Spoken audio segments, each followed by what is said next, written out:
भये प्रगट कृपाला जग प्रतिपाला दादा सब हितकारी ज्ञानोदयकारी श्रमतमहारी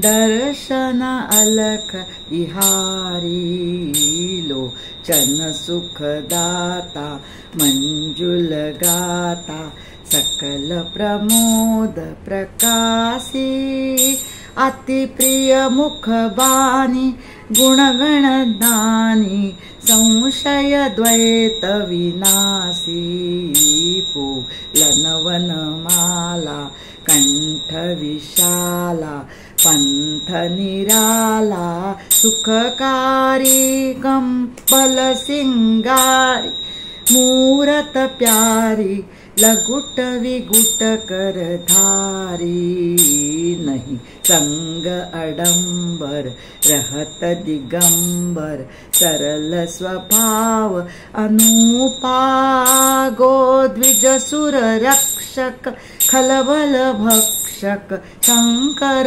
त्रिभुवन भूपानित निर्मल नीरा रेवा तीरा रेवा खंड निवासी विज्ञान विलासी सब सुख राशि धूनिवंत अविनाशी ब्रह्मांड अपारा विविध प्रकारा तव लीला विस्तारा जो ध्यान तुम्हारा मन में धारा सो पावत निस्तारा जहाँ तहाँ नारी हर्षित भारी मंगल आरती साजी महिमा सुख गावत पार न पावत सुर नर सिद्ध समाजी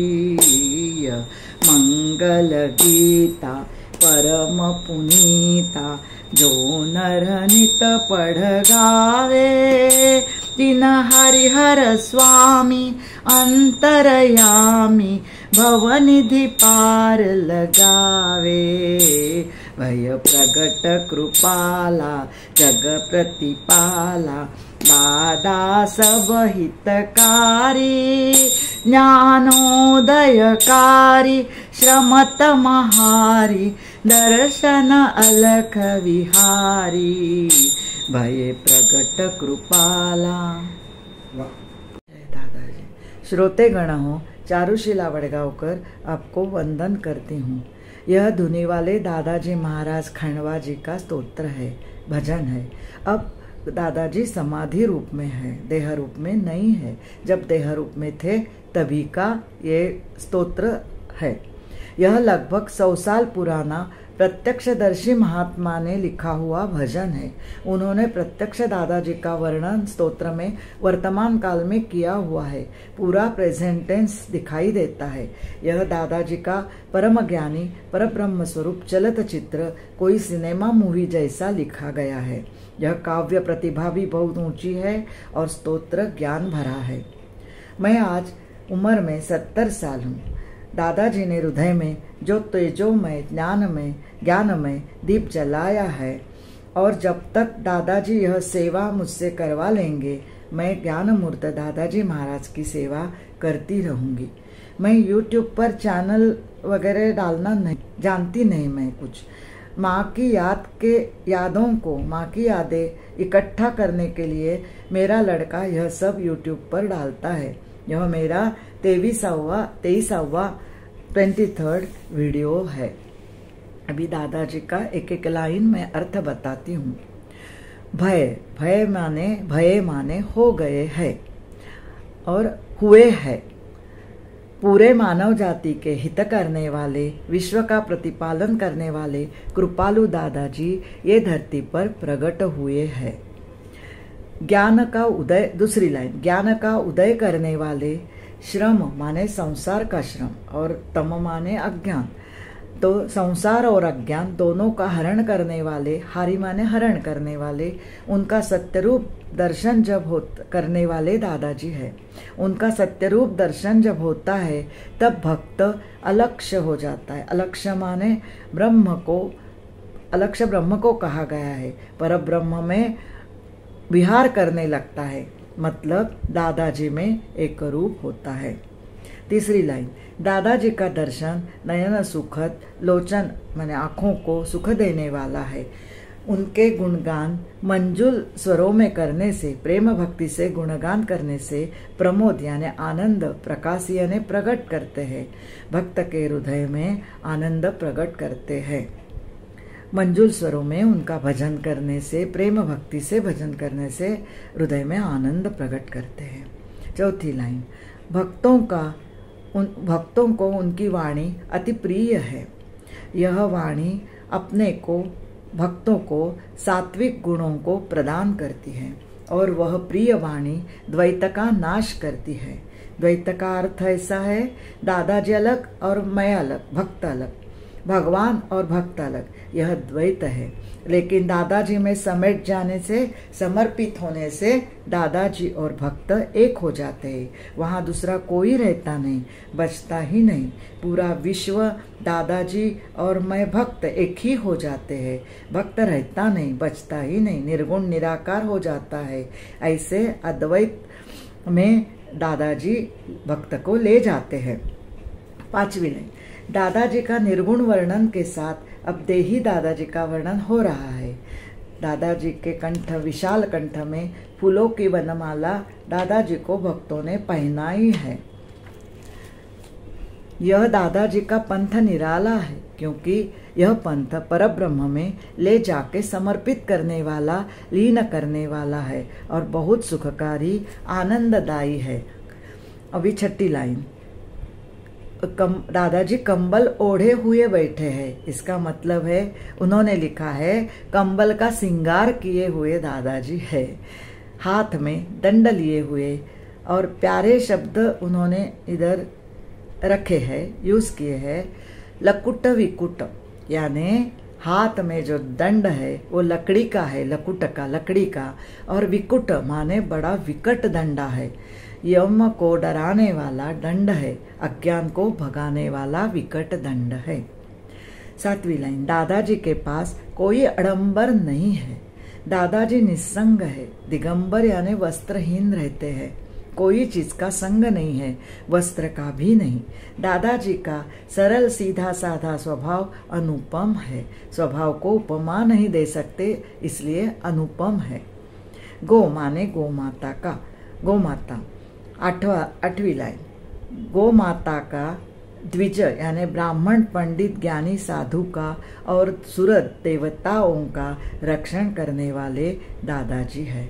और खल माने दुष्ट लोग, दुष्ट लोगों का बलभक्षण करने वाले, पापी हेतु, पीड़ा हेतु रखने वाले लोगों का बल हरण करने वाले दादाजी है। त्रिभुवन के भूप राजा शिवशंकर दादाजी है। 9वीं लाइन, हमेशा सदैव निर्मल जिसका जल है, नीरा माने जल, ऐसी रेवा नर्मदा जी, ऐसे रेवा यानी नर्मदा जी के तट पर दादाजी निवास करते हैं। अभी ज्ञान और विज्ञान का मैं अर्थ बताती हूँ। उदाहरण के लिए, जिसने दिल्ली देखी नहीं, उसके बारे में पढ़ा सुना है, तो पढ़ना सुनना इसको ज्ञान कहते हैं। और दिल्ली जाकर जो अनुभव आता है, पा जाता है, वह विज्ञान कहते हैं।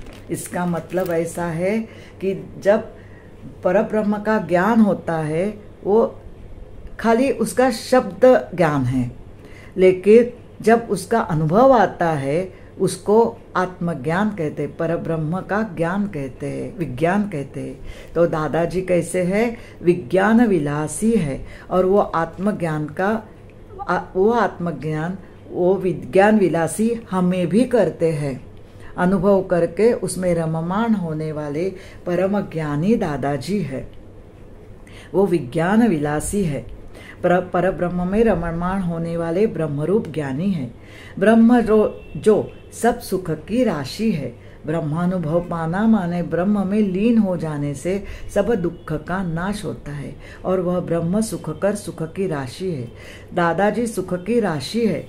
हम जो देही दादाजी देख रहे हैं, धुनी देख रहे हैं, वास्तव में उस धुनी ज्वाला में अपने देह की आहुति देके दादाजी देह अंत करके दादाजी अमूर्त रूप अविनाशी रूप है। धुनी ज्ञानाग्नि है। जैसे दादाजी शाश्वत है, वैसी दादाजी ने जो धुनी धारण की है वो शाश्वत ज्ञान का प्रतीक है। ऐसे रूप में धुनी रखी है दादाजी ने, इसलिए दादाजी धुनीवंत अविनाशी है। अद्भुत विविधता के प्रकार से साथ जो ब्रह्म विश्व है, जो ब्रह्म है, जो विश्व है, ब्रह्मांड है, अद्भुत है। विविधता के प्रकार से साथ जो ब्रह्मांड विश्व है वह उनकी लीला है। दादाजी की यह सब लीला है। अद्भुत प्रकार के विविध प्रकार के ब्रह्मांड निर्माण किए हुए हैं। उन्होंने अपनी अद्भुत लीला से यह ब्रह्मांड दिखाए हैं हम लोगों को। जो दादाजी का ध्यान करेगा, मन में हमेशा के लिए स्थिर रूप से धारण करेगा, वह यह संसार सागर तैर जाएगा और ब्रह्म में दादाजी में समा जाएगा। वह निश्शेष रूप से तैर जाएगा। जो ध्यान करेगा दादाजी का मन में हमेशा के लिए स्थिर रूप से धारण करेगा, वो निस्संशय निश्शेष रूप से तैर जाएगा। सब भक्तगण, सब नर नारी दादाजी के सहवास में खूब हर्षित है, आनंदित है। अरे इतने बड़े संत के सहवास में कोई कैसे दुखी हो रहेगा। वो क्षण जब दादाजी का सहवास है, वो क्षण में सबके हृदय में खाली आनंद आनंद परमानंद भरा हुआ रहता है और मंगल आरती सब उतार रहे हैं। जिस महात्मा ने यह स्तोत्र लिखा है वह दादाजी के पास सहवास में है। सब देख सुन रहे हैं और ये ज्ञान भरा स्तोत्र जिनके मुख से आया है वह भी दादाजी के बहुत बड़े पहुंचे हुए ब्रह्मरूप शिष्य है। यह इस स्तोत्र से प्रतीत होता है। वह नर नारी आरती गा रहे हैं, बड़े आनंद में वो नर नारी आरती गा रहे हैं, महती गा रहे हैं दादाजी के जिनका पार नहीं लगता। सुर देवता नर नारी सिद्ध पुरुष कोई भी उनका पार लगा नहीं सकते, ऐसे दादाजी है। यह स्तोत्र मंगल गीता ही है। नर को भक्त को परम पावन करने वाली गीता है। जो नर हमेशा नित्य गाएगा, ये मंगल गीता जो हमेशा नित्य गाएगा, हमेशा गाएगा, उसे हरिहर स्वामी दादाजी महाराज जो अंतर्यामी है, जो हृदय में बसे हुए हैं, सबके हृदय में निवास करने वाले हैं, परमेश्वर भगवान दादाजी महाराज उस भक्त का संसार सागर पार कर देंगे, उसे अपने हृदय से लगा लेंगे। दादार्पणमस्तु, मुकुंदार्पणमस्तु।